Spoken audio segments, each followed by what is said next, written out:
예배 가운데 나오신 여러분 환영하고 축복합니다.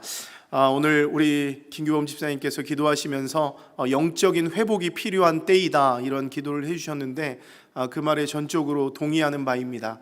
오늘 교회를 오면서 보니까 날씨가 너무 좋고 정말 생명들이 이제 돋아나는, 비록 집 앞에 민들레가 피는 것이 두렵긴 하지만 이렇게 생명이 솟아나는 것을 보면서 정말 하나님의 은혜, 하나님의 생명이 솟아나는 것처럼 우리의 영혼도 이제는 솟아나야 될 때가 아닌가라는 그런 생각을 해보게 됩니다. 그래도 우리가 이렇게 예배할 수 있는 공간, 예배할 수 있는 공동체, 함께 교제할 수 있는 사람들이 있다는 것은 우리에게 굉장히 큰 복이 아닌가라는 생각이 듭니다. 특별히 이 좋은 수요일 저녁에 우리가 이렇게 귀한 본당에 앉아서 예배할 수 있다는 것 역시도 하나님의 은혜인 것이죠. 바라기는 우리 수요예배에도 좀 많은 분들이 좀 나오셔서 예배했으면 좋겠습니다. 제가 신방을 하면서 전화를 해보면 팬데믹 기간 동안 너무 오래 나오지 못해서 죄송합니다. 제가 언젠가는 나가야 되는데요, 이렇게 말씀하시는 분들이 많이 있는데요. 그냥 쉽습니다. 나오시면 되는 것입니다. 나가면 되는데요가 아니라 나오셔서 하나님의 은혜를 사모하고 주님 앞에 엎드리는 자에게 하나님이 또 큰 은혜를 부어주시지 않을까라는 그런 생각을 해보게 됩니다. 어쨌건 오늘 이 자리에 모이신 여러분 모두도 하나님의 은혜 가운데 거하시고 하나님의 말씀의 은혜로 회복되는 은혜가 있기를 소망합니다. 하나님 말씀 전하겠습니다. 오늘 여러분들과 함께 나눌 성경의 인물은요, 제목에는 엘리야와 엘리사 이렇게 되어 있는데 좀 엘리야를 중심으로 조금 이야기를 풀어나가 보려고 합니다. 위대한 선지자 엘리야. 여러분은 엘리야라는 이 인물을 생각하면 어떤 생각이 드십니까? 대부분의 사람들은 엘리야가 바알과 아세라 선지자 850명과 싸워서 이긴 사건을 가장 먼저 떠올리실 것입니다. 또 어떤 분들은 엘리야가 간절히 기도해서 3년 6개월 동안 닫혀있던 하늘 문을 열고 큰 비가 내리게 했던 그런 사건을 떠올릴 수 있죠. 또 어떤 분들은 가난한 사르밧 과부에게 먹을 것을 제공해 주고 그 죽은 아들을 살려내었던 것들을 생각하실 수도 있습니다. 이 모든 것들이 어떻습니까? 일반 사람들은 흉내내기조차 어려운 굉장한 능력이죠. 이처럼 엘리야라고 하는 사람은 놀라운 비범한 하나님의 사람이었고요, 가장 어두웠던 시대에 그 시대를 밝혔던 위대한 선지자라고 할 수 있습니다. 그래서 많은 사람들이 이 엘리야라고 하는 인물을 참 좋아하죠. 그리고 그 엘리야의 신앙을 담고 싶어 합니다. 이것은 저 역시도 마찬가지인데요, 목회자로서 저는 이 엘리야와 같은 영적 절개를 가지고 시대를 밝히는 그런 목회자가 되고 싶다는 열망이 저에게도 있다는 것이죠. 아마 여러분들도 이 엘리야와 같이 내가 이 시대를 밝히는 믿음의 성도, 믿음의 사람이 되고 싶다라는 그런 열망이 여러분들에게도 분명히 있을 것입니다. 그런데 여러분, 우리가 성경을 잘 읽어보면요, 성경은요, 한 인간의 영웅적인 모습을 일방적으로 부각시키지 않습니다. 항상 그 사람의 연약한 모습 그대로를 기록하고 있는 것을 볼 수 있습니다. 이것은 엘리야도 마찬가지인데요, 오늘 본문을 보면요, 우리가 알고 있는 그 위대한 사람 엘리야의 그 모습 뒤에 우리가 상상하지 못할 연약함이 엘리야에게도 있다는 것을 발견하게 됩니다. 내가 알고 있던 그 사람 엘리야가 정말 맞는가 하는 그런 의문이 들 정도라고 하는 것이죠. 여러분, 그러면 오늘 본문에 나타난 엘리야의 모습은 어떠한가? 여러분, 엘리야는 지금 오늘 본문을 보면 심각한 낙담과 영적인 침체에 빠져 있습니다. 믿음을 잃어버리고 하나님 앞에 불평하며 불만하고 있는 모습을 볼 수 있어요. 왜 그렇습니까? 엘리야가 꿈꾸고 있었던, 엘리야가 소망하던 하나님 나라, 그 하나님 나라와 이 세상의 현실 사이에 엄청난 간극이 있다는 것을 발견하고 낙담하고 지금 영적 침체에 빠져 있는 것이죠.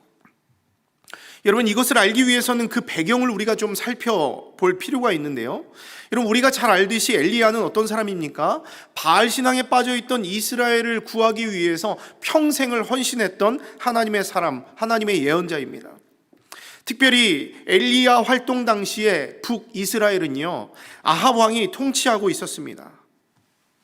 그런데 그의 아내였던 시돈 출신의 여인, 이방 여인 이세벨이 온 나라를 완전히 망치고 있는 거예요. 하나님의 법에 따라서, 하나님의 율법에 따라 다스려지고 있던 그 나라를 온갖 이방 우상으로 더럽히고 망치고 있었다는 것이죠. 왕은 아합이었지만 실제적인 통치는 이세벨이 하고 있었다고 해도 과언이 아닐 정도로 막강한 힘을 가졌던 여인입니다. 여러분, 이세벨은 이 하나님의 땅에 바알주의적인 종교개혁을 일으켜요.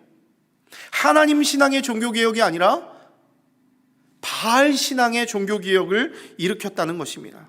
사마리아에 큰 바알 신전을 건축했고요, 850명의 바알과 아세라 선지자들을 왕궁에 세워서 바알 종교를 거의 국교 수준으로 끌어올리게 됩니다. 그러면서 하나님의 백성들, 믿음의 백성들을 우상으로 미혹하죠. 그리고 하나님을 섬기는 선지자들을 잡아다가 핍박하고 죽이는데 온 힘을 쏟았던 여인이 바로 이 아세라입니다. 이것뿐만이 아닙니다. 공평과 정의의 원칙으로 다스려지던 하나님의 땅에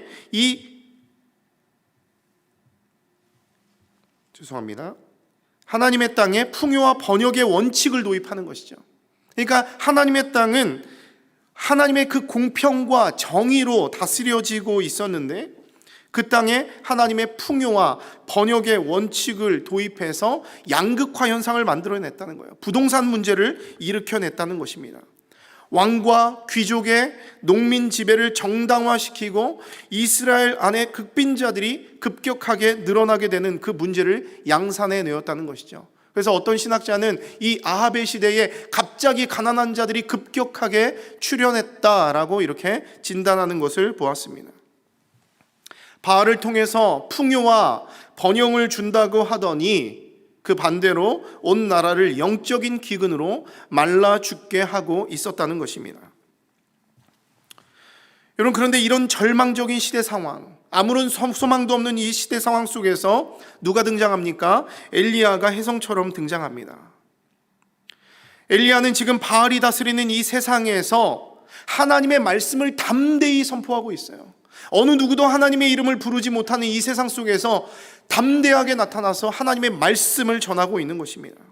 하나님과 이름과 능력을 드러내고 있고요, 오직 하나님만이 참된 하나님이심을 나타내기 위해서 온 힘을 쏟는 믿음의 사람이었습니다. 그래서 엘리야는 담대하게 아합 왕에게 나아가서 네가 지금 잘못하고 있다.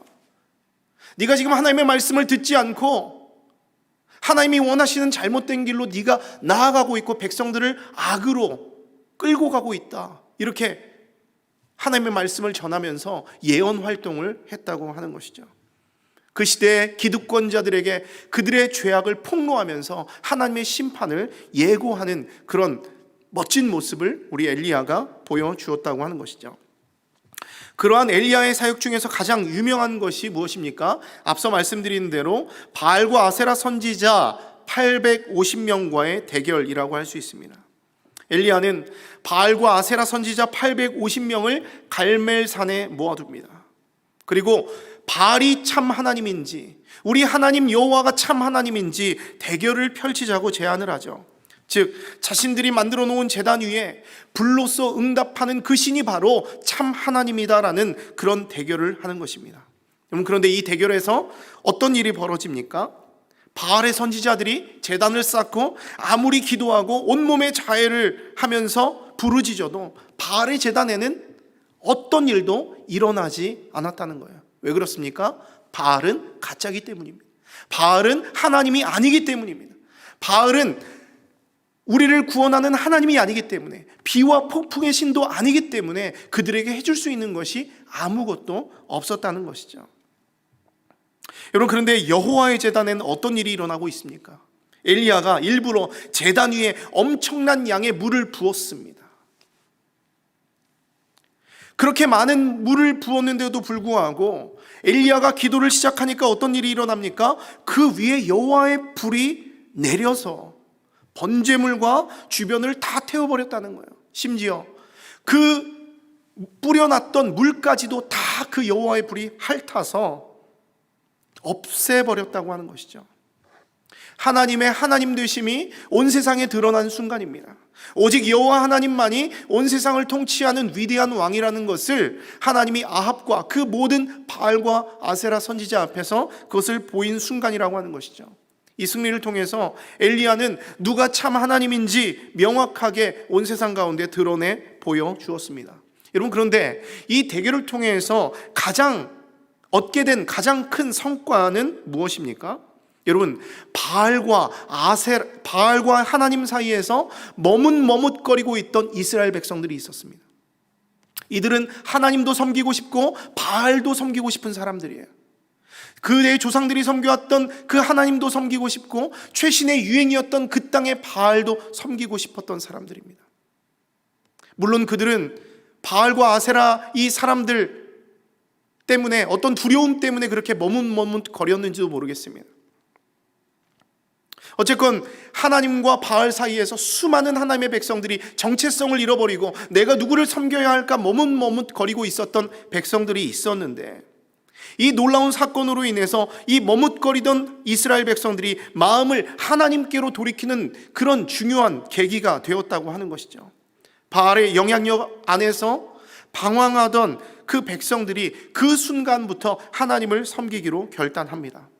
여러분, 실제로 성경을 보면 이스라엘 백성들은 그 사건이 일어난 이후에 엘리야의 명령에 따라서 바알과 아세라 선지자들을 잡아서 진멸하는 일에 앞장서게 되는 것을 우리가 볼 수 있죠. 자신의 마음을 하나님께로 돌이켰다는 것을 증명하는 행동이라고 할 수 있습니다.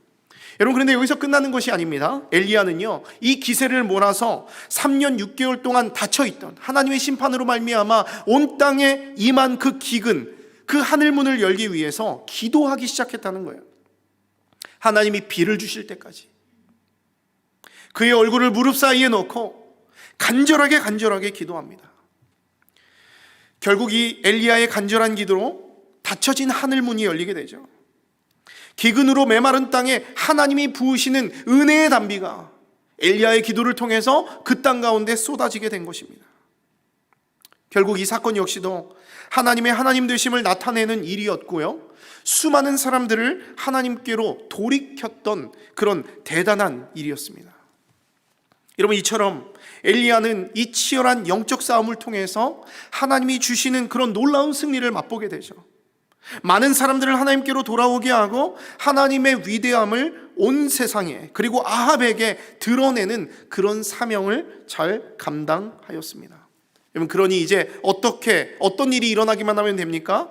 그가 꿈꾸던, 그가 그토록 소망했던 하나님의 통치가 그 이스라엘 가운데 회복되는 일만 남았습니다.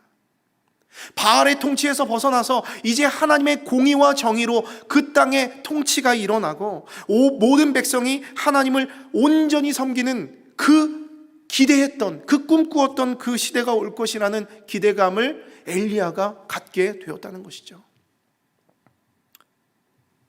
계속해서 그런 어떤 고조되는 그런 분위기가 분명히 있었다고 하는 것입니다. 여러분, 근데 우리가 성경을 보면 어떻습니까? 엘리야가 가졌던 그 기대감, 엘리야가 가졌던 그 소망이 그대로 이루어졌나요? 그렇지 않습니다. 그 기대감이 순식간에 와르르 무너져 내렸다는 것입니다. 엘리야가 다시 현실로 돌아와 보니까, 우리가 그렇잖아요. 우리가 예배 가운데 큰 은혜를 받고 밖으로 나가서 우리 집으로 돌아가고 우리 직장 가운데로 돌아가면 어떻습니까? 변한 게 있나요? 아무것도 변한 게 없습니다. 마찬가지예요. 그 놀라운 부흥의 기적을 경험하고 하나님의 놀라운 일들을 경험하고 현실 가운데 돌아와 보니까 어떻습니까? 아무것도 변한 것이 없어요. 바알은 여전히 위세를 떨치고 있습니다. 이세벨은 자신의 선지자들이 몰살당했다는 소식을 듣고 복수의 칼날을 갑니다. 그래서 엘리야를 지명수배하고 그를 죽이기 위해서 온갖 방법을 동원하고 있어요. 심지어 아합 왕과 이스라엘 백성들은 어떻습니까? 변한 게 하나도 없어요. 하나님이 베푸시는 그 불의 응답을 직접 눈으로 보고 경험했습니다. 오랜 가뭄을 끝내는 은혜의 소낙비를 직접 경험하고 그 비를 스스로 맞았습니다. 그런데 그들을 보니까 어떻습니까? 다시 이세벨과 그 바알의 하수인으로 전락해 있더라고 하는 것입니다. 이런 현실을 보니까 엘리야가 어떻습니까? 기가 막히는 것이죠. 기대했던 하나님 나라가 오기는커녕, 하나님의 통치가 오기는커녕 아무것도 변한 것이 없습니다.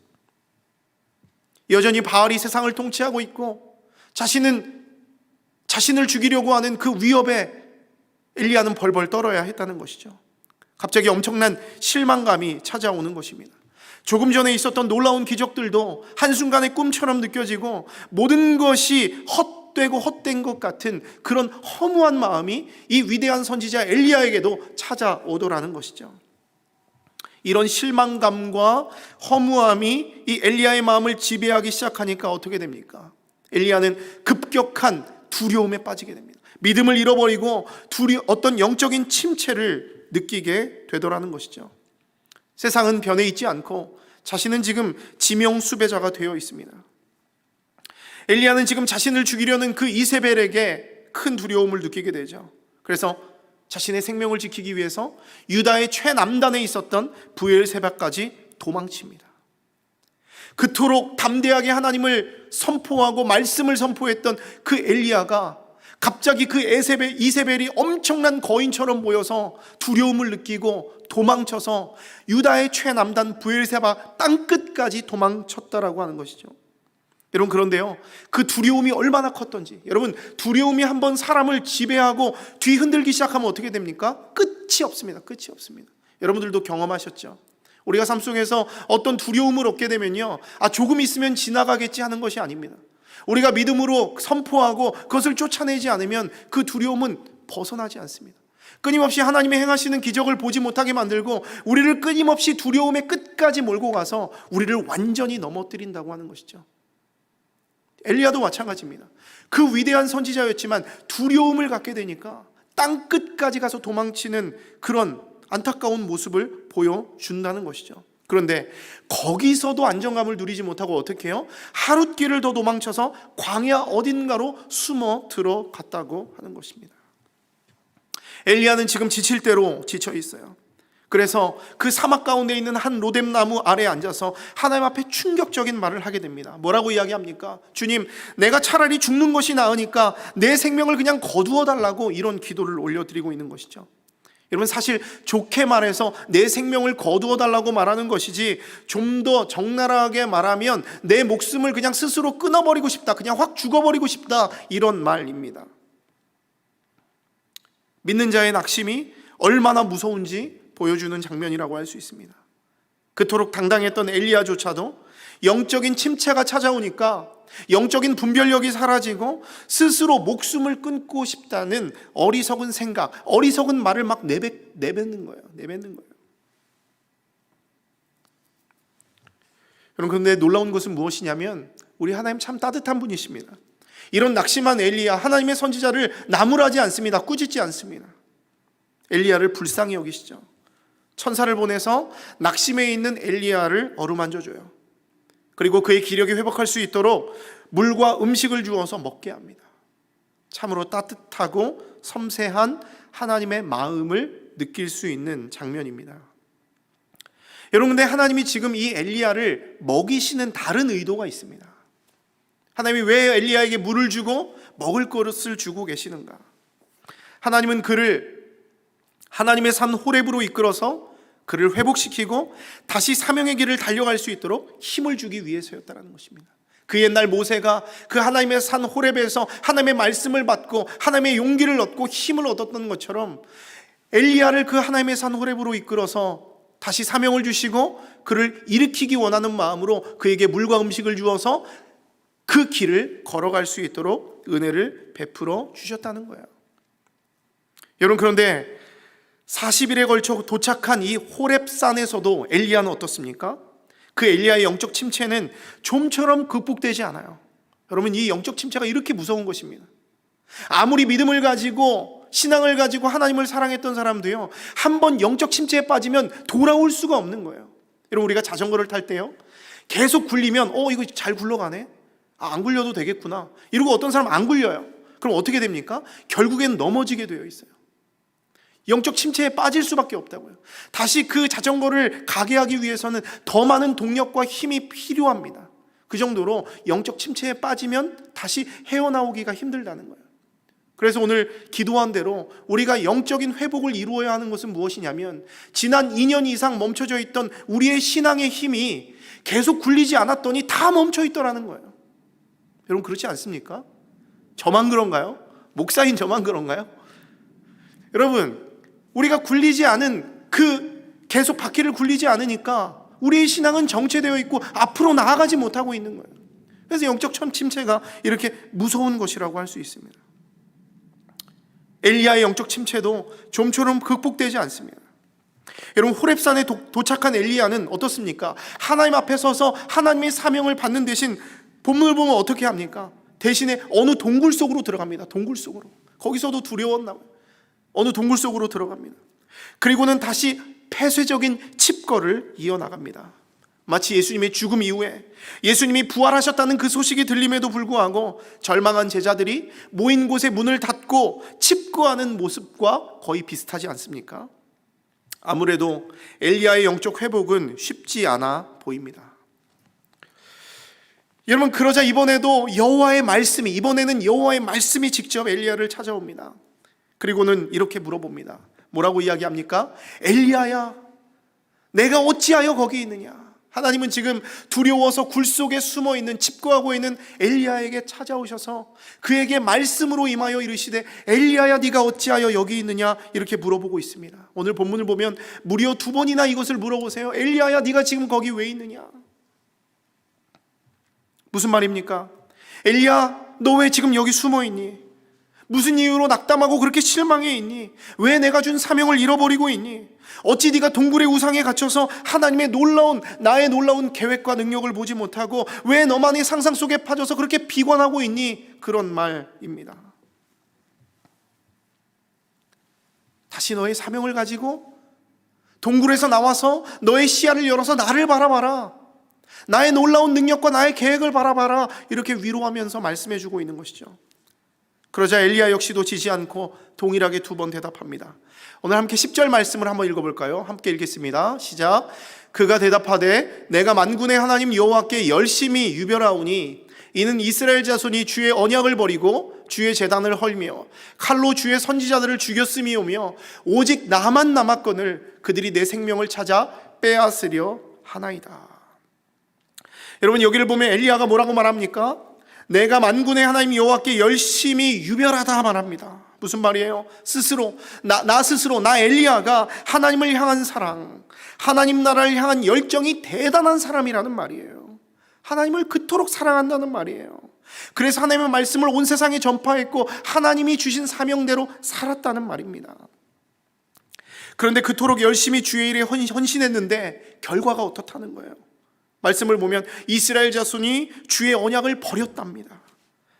주의 제단이 헐렸다는 것입니다.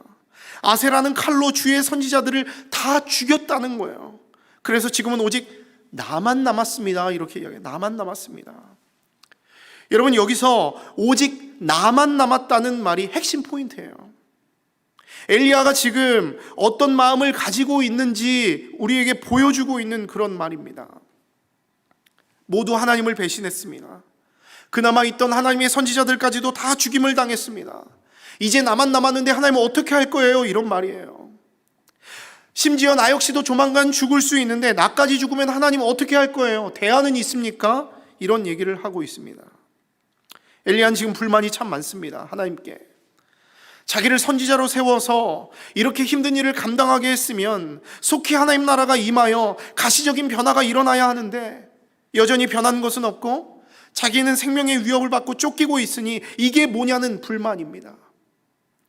여러분들도 그렇지 않습니까? 우리 인생을 살다 보면 우리가 하나님 앞에 헌신하고 날마다 나와서 예배하고 물질을 드리고 시간을 드리고 재능을 드리면서 주의 나라 위하여 헌신하는데 내 인생은 변한 것이 없고 내 인생은 여전히 힘들고 내 인생은 여전히 풀리지 않고 하나님은 살아계신 것인가? 하나님 나와 함께 하시긴 하는 것인가? 나를 기억하고는 계시는가? 이 땅에 정말 하나님 나라가 오기는 오는 것인가? 이런 의문이 들 때가 참으로 많지 않습니까? 그래서 우리도 이런 엘리야와 같은 마음으로 동굴에 숨어서 하나님이 우리에게 네가 어찌하여 여기 있느냐 하는데도 불구하고 나는 몰라요. 하나님 책임지세요. 이게 뭡니까? 불만하는 모습이 우리에게도 분명히 있는 것이죠. 하지만 여러분, 오늘 이 엘리야의 말, 모든 사람들이 다 죽고 오직 나만 남았다는 이 말은요 하나님 앞에 큰 교만입니다. 지금 엘리야는 너무 큰 영적 침체에 빠져 있다 보니까 믿음을 잃어버렸어요. 하나님의 크신 계획을 보지 못하고 있습니다. 믿음의 눈을 들어서 보면, 하나님을 보면 하나님의 계획이 보이고 하나님의 사명이 보이고 피할 길이 보이는데, 지금 어떻습니까? 어두운 동굴 속에만 있으니까 보이는 것은 뭐예요? 어둡고 막막한 것들 뿐입니다. 동굴 속에 있어요. 보이는 게 어둠 뿐입니다. 막막한 벽들 뿐이에요. 여러분, 그런 세상에 갇혀 있는 사람들은요, 절대로 하나님의 계획, 하나님의 능력을 볼 수가 없습니다. 자신에게 보이는 것은 어둠과 절망뿐이라고, 불평할 뿐이라고 하는 것이죠. 엘리야도 한번 보십시오. 하나님의 계획을 보는 영적인 시야가 닫히니까 나만 보여요. 나만 보여요. 나 없으면 안 된다는 거예요. 모두 배신하고 죽고 이제 나만 남았다고 신세한탄합니다. 하나님 나라 끝났다고, 나 없으니까 안 된다고 이렇게 낙담하는 거예요.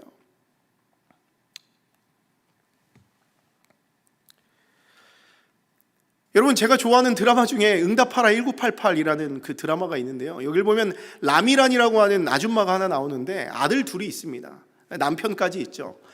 근데 이 엄마가 어떤 계기가 돼서 시골에 내려가야 될 일이 생기는 것입니다. 근데 이 어머니가 항상 하는 말이 뭐냐면, 아유, 이 집은 나 없으면 아무것도 안 돼, 이런 말을 제일 많이 합니다. 가면서도 냉장고에 반찬이 준비되어 있고, 가스불은 어떻게 해야 되고, 연탄불은 어떻게 해야 되고.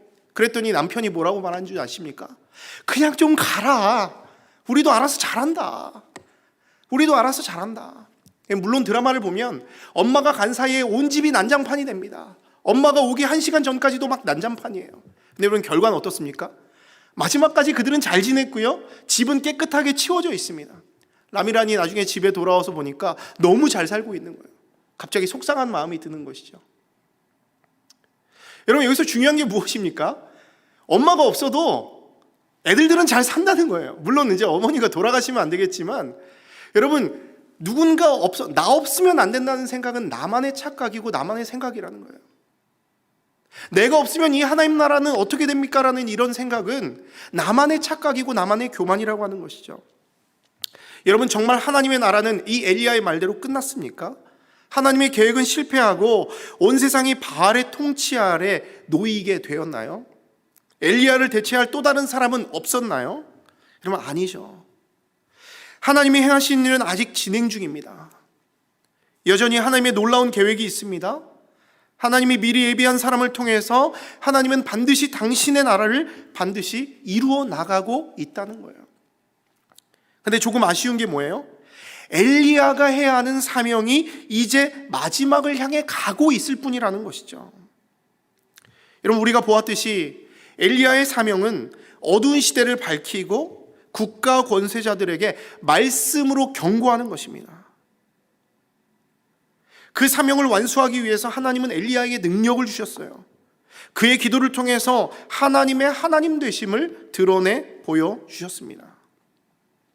엘리야는 그 말씀에 순종해서 믿음의 길을 잘 달렸어요. 놀라운 능력을 행했습니다. 그리고 이 바톤, 자신이 들고 있는 이 바톤을 다음 주자에게 그냥 이제 넘겨주기만 하면 되는 것이죠. 그 바통을 잘 넘겨주면 엘리야의 사명은 잘 끝나게 되는 것입니다. 근데 엘리야는 어떻습니까? 오늘 다음 주자가 없다고 생각하는 것 같아요. 자신이 이 모든 일을 짊어지고 끝까지 뛰어야 한다는 생각을 하고 있는 것 같습니다. 여러분, 그러니까 어떻습니까? 마음에 부담이 있고 마음이 엄청 힘든 거예요. 끝까지 나 혼자 이 계주를 막 달려야 되니까 너무 힘든 것이죠. 하지만 그것은 엘리야의 착각입니다. 하나님은 분명히 엘리야를 이어서 달릴 다음 주자들을 예비해 두셨다는 것을 우리는 볼 수 있죠. 그들 역시도 하나님의 사명을 훌륭하게 완수할 수 있는 사람들이고 하나님이 필요하셔서 세워둔 하나님의 사람들입니다. 실제로 오늘 본문을 한번 보십시오.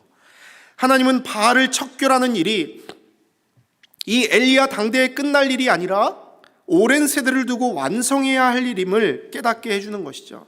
그래서 이 엘리야를 이어서 사명을 감당해야 할 세 사람을 지목하게 됩니다. 그게 누구입니까? 오늘 15절에서 17절까지의 말씀을 한번 읽어보도록 하겠습니다. 우리 함께 읽겠습니다. 시작. 여호와께서 그에게 이르시되 너는 내 길을 돌이켜 광야를 통하여 다메섹에 가서 이르거든 하사엘에게 기름을 부어 아람의 왕이 되게 하고. 첫 번째 사람은 이제 아람의 왕이 될 하사엘입니다. 두 번째 사람은 너는 또 nim시의 아들 예후에게 기름을 부어 이스라엘의 왕이 되게 하고. 두 번째 사람은 nim시의 아들 예후, 이스라엘의 장차 왕이 될 사람입니다. 그리고 세 번째, 아벨 무올라 사밧의 아들 엘리사, 그 엘리야의 진짜 후계자였던 엘리사에게 기름을 부어서 너를 대신하여 선지자가 되게 하라, 이렇게 이야기합니다. 그러니까 여기를 보면 하사엘과 예후와 엘리사가 엘리야를 이어서 사명을 감당해야 할 사람들이었다는 것이죠. 그들이 바알과 우상 숭배자들을 척결하고 하나님의 뜻을 세워나갈 사람들이라는 것입니다. 여러분, 근데 여기서 끝이 아니에요. 이 세 명이 끝이 아닙니다. 그 다음 18절 말씀 보면 또 뭐라고 말씀하고 있습니까? 하나님은 이 세 사람뿐만 아니라 아직 바알에게 무릎 꿇지 아니하고 바알에게 입맞추지 아니한 7,000명이 또 예비되어 있다고 이야기하는 거예요. 결국 엘리야가 안수에서 세울 세 사람의 후계자와 이 7,000명의 거룩한 전사들이 바알 척결의 사명과 신앙 부흥 운동을 이어나갈 것임을 우리에게 말씀해 주고 있는 것입니다. 여러분, 실제로 이들 중에 한 사람 엘리야를 한번 보십시오. 엘리사를 한번 보십시오. 엘리야의 뒤를 이어서 선지자가 된 그 엘리사의 삶을 보면 어떻습니까? 엄청나죠. 엄청난 기적과 놀라운 하나님의 일을 행합니다. 하나님의 이름을 드러냅니다. 그가 엘리야에게 마지막에 갑절의 영감을 달라고 요구했는데요, 실제로 성경을 보면 엘리사가 엘리야보다 무려 2배 이상 많은 기적을 보여주는 것을 볼 수 있습니다. 진짜 갑절의 영감을 받아서 놀라운 일들을 행하고 있는 것이죠. 엘리야가 못다 이룬 일들을 척척 이루어내면서 자신의 사명, 그 역할을 잘 감당해냅니다. 여러분, 그런데 이런 사명 연장의 모델은요, 성경 곳곳에서 또 발견되고 있습니다. 우리가 잘 아는 모세와 여호수아를 한번 보십시오. 모세가 못다 이룬 그 가나안 정복의 사명을 누가요? 그의 후계자였던 여호수아가 훌륭하게 완수해내요. 비록 여호수아가 벌벌 떨고 내가 잘할 수 있을까? 내가 이 사명을 감당할 수 있을까? 의문들어 하지만 하나님께서 두려워 말라, 놀라지 말라, 이렇게 말씀하시면서 용기를 주시니까 결국 그 사명을 잘 완수해냈다는 것이죠. 이것은 예수님도 마찬가지입니다. 예수님조차도 이 땅에서의 사명을 다 이루시고 그 뒤는 누구에게요? 제자들에게 맡깁니다. 요한복음 14장 12절의 말씀과 같이 너희들이 나를 믿으면 내가 하는 일을 너희도 할 것이요 또한 그보다 더 큰 일도 하겠다고 말씀하신 이 예수님의 말씀처럼 예수님의 제자들 역시도 그들이 비록 부족하고 연약한 사람들이었지만 예수님의 뒤를 이어서 그 하나님 나라의 사명을 누구보다도 훌륭하게 잘 감당해냈던 것들을 우리가 볼 수 있습니다. 여러분, 그리고 이제 이 하나님 나라를 세우는 사명은 누구에게 이어집니까? 고스란히 우리들에게 이어지고 있습니다. 여러분, 우리들 역시도 엘리야의 시대와 같이 어두운 시대를 살고 있습니다. 아무리 열심히 우리가 살아도 세상은 변하지 않는 것 같고요, 더욱 거센 핍박과 어려움이 우리 성도들의 마음을 낙담하게 하고 있습니다. 이런 상황 속에서 우리 역시도 엘리야와 같이 영적 침체를 경험합니다. 나만 남은 것 같은 외로움에 빠질 수 있습니다. 실제로 가정 안에서 혼자 믿음 생활하시는 분들은요, 늘 이런 도전과 어려움을 갖습니다. 나 혼자인 것 같은 마음. 아무리 복음을 전해도 나의 자녀들이, 남편이, 아내가, 또 내 주변의 직장 동료가 돌아오지 않는 모습들을 보면서 낙담하고 어려워할 때가 분명히 있을 것입니다.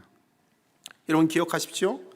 하나님은요, 엘리야에게 주셨던 것처럼 우리들에게도 바알에게 무릎 꿇지 않는 7,000명을 예비해 두셨음을 여러분 믿으시기 바랍니다. 나를 이어서 함께 동역하고 이어갈 믿음의 사람들, 믿음의 후계자들을 세워놓으셨음을 여러분 믿으시기 바랍니다. 여러분, 얼마나 놀라운 일들입니까? 여러분, 우리가 나 혼자 하나님 나라의 사명을 내 가정 안에서, 내 직장 안에서, 내 교회에서 혼자 이루려고 하면 얼마나 피곤하고 어렵습니까? 나 혼자 그 긴 계주를 혼자 뛰어야 한다면 얼마나 힘들고 어려운 부담이 되겠습니까? 그런데 나와 함께할 동역자를 세워두셨다는 것, 나의 뒤를 이어나갈 사람이 있다는 것이 바로 은혜이고 위로라고 하는 것이죠.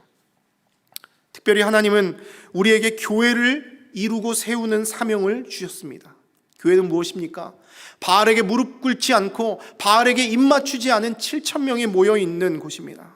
서로 위로하고 격려하면서 하나님 나라를 세워가라고 묶어주신 믿음의 공동체이죠.